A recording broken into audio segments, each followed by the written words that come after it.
A very good morning to all of you, my dear students. Till now, we have read in the chapter that is No Men Are Foreign. We have read 3 paragraphs.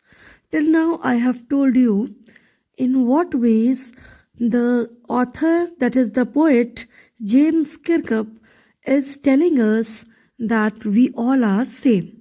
अभी तक हम लोगों ने क्या पढ़ा है कि the ways, the points in which James Kirkup thinks that we all are same.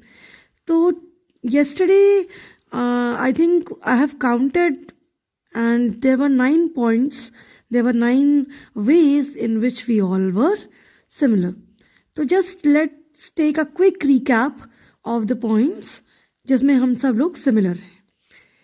That is, first point is बेटा फर्स्ट लाइन से मैं पढ़ती हूँ, पॉइंट्स बताती आती हूँ आपको, ठीक है.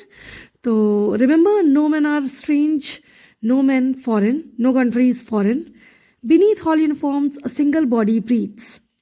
फर्स्ट पॉइंट इज, आप लोग यहाँ पे पॉइंट नंबर लिख लीजिएगा बेटा, so that it is easy for you to remember. First point आपका जो है, beneath all uniforms single body breathes, that means all the regulation process in the body that is going on is similar for each and every one. The regulation process, the living process which is going inside our body is similar for all the people. So first point is this. Second point, the land our brothers walk upon is earth like this in which we all shall lie. Second point आपका ये हो गया कि जिस land में हम लोग चल रहे हैं वैसे ही लैंड है जिस पे हमारे ब्रदर्स भी चलते हैं. और मैंने आपसे यहाँ बताया था कि यहाँ ब्रदर्स आपके सगे भाई बहन या आपके कज़न ब्रदर या इन आपके ब्रदर से मतलब नहीं है, आपके रिलेशनल टर्म्स में यहाँ मतलब नहीं है बेटा. यहाँ ब्रदर्स का मतलब है everyone, like all Indians are my brothers and sisters कहते हैं, तो ये उस सेंस में ब्रदर्स बोला गया है. ओके, यहाँ पे आपका सेंस जो है ब्रदर्स का वो रिलेशनल टर्म्स में, आपके पर्सनल रिलेशन में नहीं है, ठीक है. तो इसका थोड़ा सा ध्यान रखिएगा कि in the earth in which we are walking is same everywhere, like the land in which our brothers walk upon and the land in which we are walking is same and it is called earth. Okay, second point. Now third point, they too aware of sun, air and water. Everybody is aware of sun, air and water. Everybody needs sun, air and water, and they are knowing the importance of it. So it is equally important for everyone. So in this way also we all are similar. Then third point is over. Fourth point is are fed by peaceful harvest. Are fed by peaceful harvest का मतलब है बेटा कि everyone is having thirst and everyone is hungry, everyone is feeling hunger. So everyone's hunger and everyone's thirst is being fulfilled by what?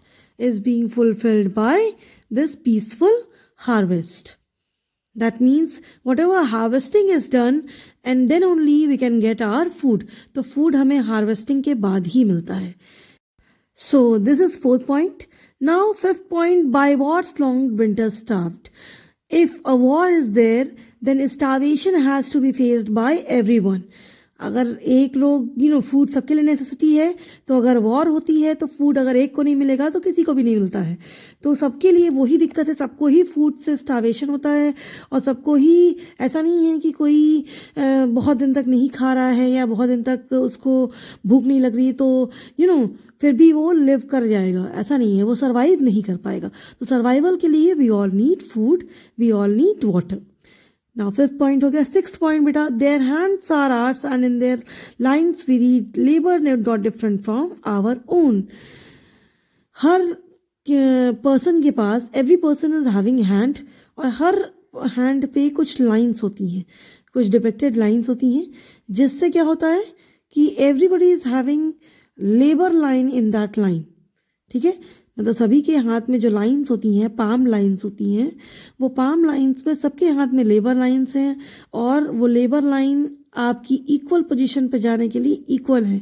अगर आपको IAS बनना है, if you have to get something very good, if you have to get something very unique, very high, you have to do hard work and everyone has to do hard work. सबको hard work करना पड़ेगा, सिर्फ आपको ही नहीं, किसी को भी अगर वो चीज़ पानी है तो हार्ड वर्क करना ही पड़ेगा। तो everybody is having labour line as same, ठीक है। तो 6th वन इज ओवर बेटा। आपका ये जो हैंड लाइंस की बात हो रही है, लेबर नॉट डिफरेंट फ्रॉम और ओन, ये 6th पॉइंट हो गया आपका। अब आते हैं 7th पॉइंट की तरफ। 7th पॉइंट बेटा, remember they have eyes like ours, जैसे मैंने आपको बताया था आईज होती हैं जिनको रेस्ट की नीड होती है। 8th पॉइंट आपका है and the strength that can be won by love, उनके पास भी वही स्ट्रेंथ होता है जो हम लोग के पास होता है। And everyone's strength can be won by love and care, मैंने आपको कल समझाया था ये चीज़। अब आता है 9th पॉइंट, ये हो गया पिछला वाला 8th one and the 9th point. हर लैंड में वो कॉमन लाइफ होती है, in every land is a common life that we all can recognise and understand. हर लाइफ को हम लोग पहले से ही जानते हैं because it is equal to our life, हमारे ही लाइफ के इक्वल सबकी लाइफ होती है, जैसे हमारी लाइफ है, रेगुलेशन प्रोसेस सेम है, तो वी ऑल नो एवरीवन। तो इस तरीक़ों से 9 पॉइंट से हम लोगों ने ये देखा कि कैसे हम लोग सिमिलर हैं। Now coming to 5th point. अब यहाँ पे पोएट अपने तरफ से क्या कह रहा है आपसे वो बताएगा। अब आपसे सिमिलैरिटीज नहीं बता रहा है, अब आपसे वो बता रहा है कि आपको क्या करना चाहिए, आपको कैसे रिएक्ट करना चाहिए, what should be your reaction and what does he feel about all these statements. Okay, so let's move to 4th paragraph beta. Let us remember, whenever we are told to hate our brothers, it is ourselves that we shall despise, betray and condemn. ठीक है, यहाँ पे क्या लिखा हुआ बेटा, जब याद रखिएगा, लेट अस रिमेंबर, याद रखिएगा, whenever we are told, जब भी हमसे कोई बोलता है कि आप किसी को हेट करिए, ब्रदर्स को हेट करना, जैसे मैंने पहले ही कहा, यहाँ रिलेशनल टर्म से कोई मतलब नहीं है बेटा।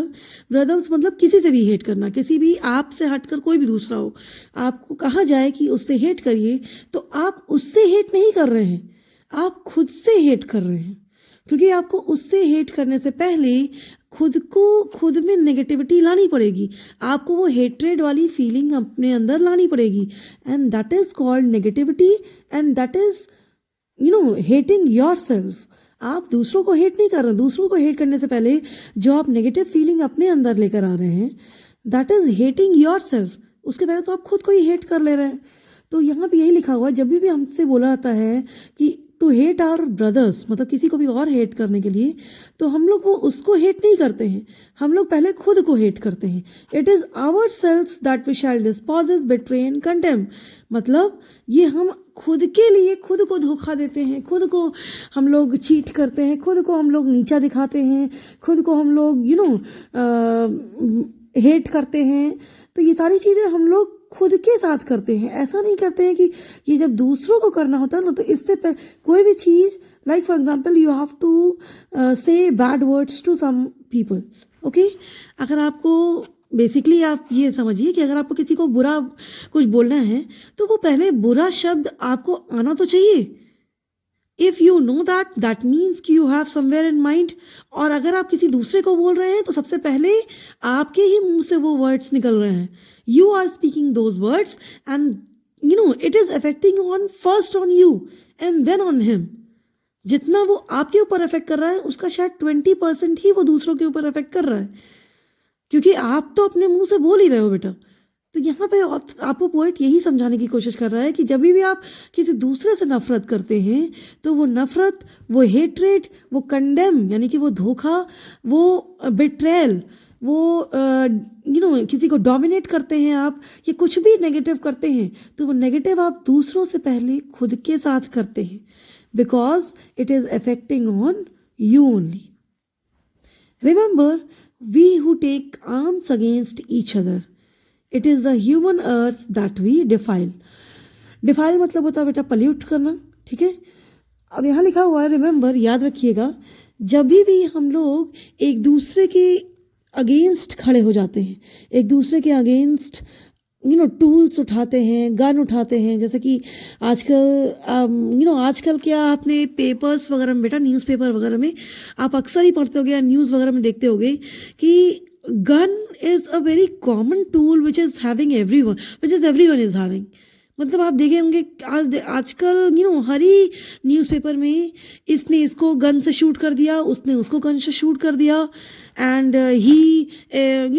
उसने अपने ब्रदर को शूट कर दिया, उसने अपने कज़न को शूट कर दिया, एंड तो ये बहुत ही कॉमन आजकल होता जा रहा है। इवन थीव्स एंड ऑल, वो सब भी बहुत ये सब कॉमन है कि सब एक दूसरे को यहाँ पे बहुत ज़्यादा ये इजी हो गया है। आप ये कह सकते हैं कि पहले जो चीज़ें इतनी डिफ़िकल्ट हुआ करती थी, किसी का मर्डर कर देना कितना डिफ़िकल्ट हुआ करता था, तो वो चीज़ें आजकल बहुत इजी हो चुकी हैं, क्योंकि लोगों में जो ये me and mine and I me, ये वाली जो कैटेगरी है, ये वाला जो फीलिंग है, ये बहुत ही ज़्यादा आप कह सकते हैं कि माइंड्स में लोगों के एकदम बैठ चुका है। ये सिर्फ मेरा, मुझे, हम ये करेंगे, हमें ये चाहिए, whatever next person is having और whatever next person's problem is, we don't ever care for that. हम लोग शायद कभी केयर नहीं करते हैं। तो यही चीज़ यहाँ पे आपसे जो पोएट है वो बोल रहा है। पोएट इज सेइंग कि ये जो सारी चीज़ें हैं, लाइक ये जो भी हम कर रहे हैं, जब भी हम किसी के मतलब लिए नेगेटिव कर रहे हैं, कुछ भी कर रहे हैं, तो हम वो सब दूसरों के लिए नेगेटिव नहीं कर रहे हैं। हम जब भी टूल्स उठाते हैं या कुछ नेगेटिव्स का यूज़ करते हैं, उन सभी केसेस में बेटा पोएट इज सेइंग कि हम सिर्फ और सिर्फ अपने अर्थ को पल्यूट करते हैं। हम और कुछ नहीं कर रहे हैं, हम सिर्फ वही अर्थ को पल्यूट कर रहे हैं जो अर्थ ह्यूमंस के लिए बनी है। It is the human earth that we defile. हम सिर्फ और सिर्फ अर्थ को ही पल्यूट कर रहे हैं।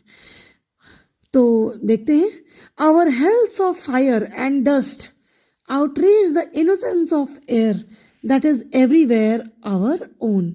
यहाँ पे लिखा हुआ बेटा, देखिए ये बहुत ही अच्छी लाइन है, बहुत ही डीप मीनिंग है इसकी, थोड़ा समझिएगा इसको। आवर हेल्थ ऑफ फायर, इसका मतलब है कि जो हमारे अंदर का नेगेटिव फायर है, जो हमारे अंदर की नेगेटिव डस्ट है, जो हमारे माइंड में डस्ट पड़ी हुई है, सबको लेकर एक नेगेटिव फीलिंग पड़ी हुई है, वो जो नेगेटिव फीलिंग की फायर है, वो उसका जो आउटरेज है, आउटरेज मतलब जो इतनी तेज़ी से बाहर आ रही है, मतलब जो आजकल लोगों के अंदर सेंसिटिविटी ख़त्म हो गई है, तो हमारे अंदर की जो नेगेटिव फायर है वही तो सेंसिटिविटी ख़त्म कर रही है। तो उसी नेगेटिव फायर की बात कर रहा है पोएट।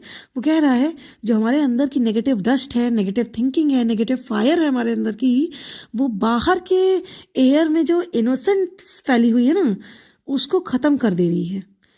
वो इनोसेंस जो सिर्फ हमारी थी, वो एयर जो सिर्फ हमारा था, उस एयर को पल्यूट कर दे रही है हमारे अंदर की आग, हमारे अंदर की जो फायर है, जो हमारे अंदर की नेगेटिविटी है, हमारे अंदर का डस्ट है, माइंड का डस्ट है, वो उन सारी चीज़ों को, यानी कि जो बाहर की अच्छी एयर है, साफ एयर है, बाहर की इनोसेंट एयर है, उन सबको खराब कर दे रही है, उनको पल्यूट कर दे रही है।